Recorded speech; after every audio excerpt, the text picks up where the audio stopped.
Mondialmente noto per essere comparso nel romanzo Harry Potter e la Camera dei Segreti, il basilisco è una delle più strane e letali creature nate in seno alla mitologia. Il suo nome deriva dal termine greco basiliskos, letteralmente piccolo re, e viene infatti definito, in certi bestiari medievali, il sovrano dei serpenti.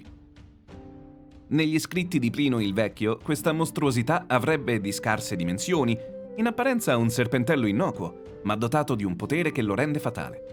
Lo sguardo del basilisco provoca una morte immediata a qualunque cosa vivente lo incroci, incenerendo o tramutando in pietra.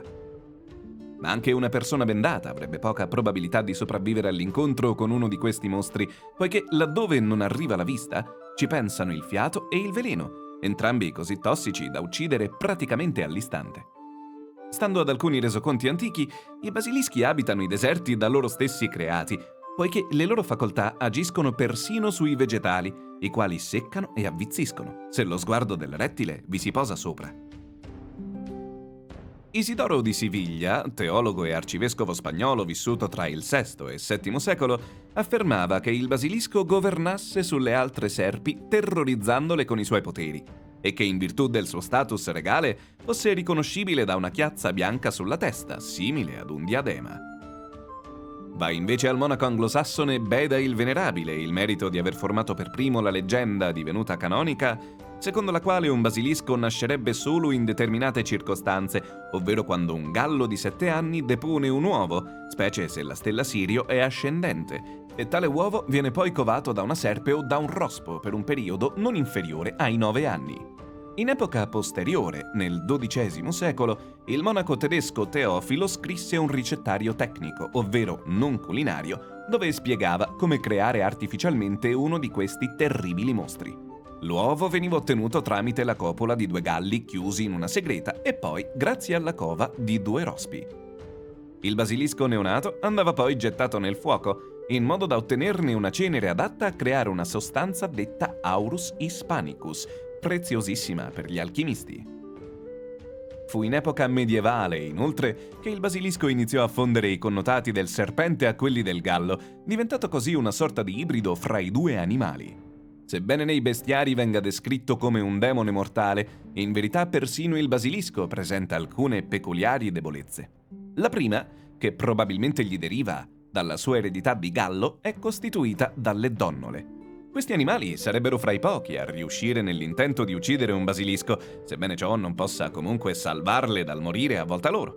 La seconda debolezza è invece rappresentata dal canto del gallo, un suono che annienta istantaneamente il mostro.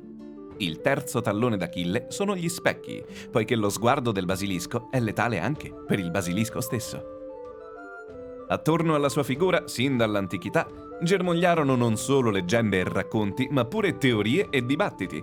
Secondo una corrente di pensiero sorta nel XII secolo alla scuola medica salernitana, i rettili erano ritenuti capaci di nascere in modo spontaneo dalla putrefazione vegetale prodotta dalla canicola estiva.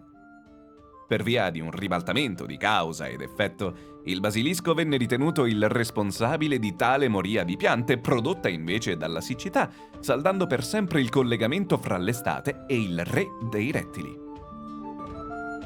Malgrado si tratti di un'entità negativa, il basilisco ricorre moltissimo nell'iconografia e nell'arte. Troviamo riproduzioni di tale creatura pure nell'araldica, dove si poneva a simbolo di potenza ed eternità, in virtù della credenza che i basilischi potessero vivere molto a lungo.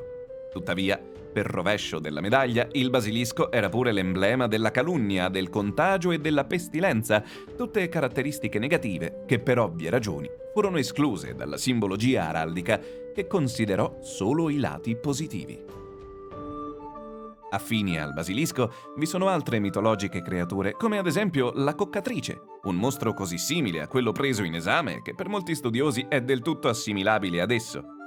In ambito italiano, nella regione dell'Alto Monferrato, vi troviamo invece il re Biscione, che con un fischio è in grado di radunare veri eserciti di serpenti, e il serpente regolo, descritto nel centro Italia, che stando alla tradizione non sarebbe che una vipera, che mutilata andrebbe incontro ad una crescita innaturale, sviluppando altresì un malsano sentimento di vendetta, e la spinge a perseguitare il proprio assalitore e tutti coloro che le capitano a tiro.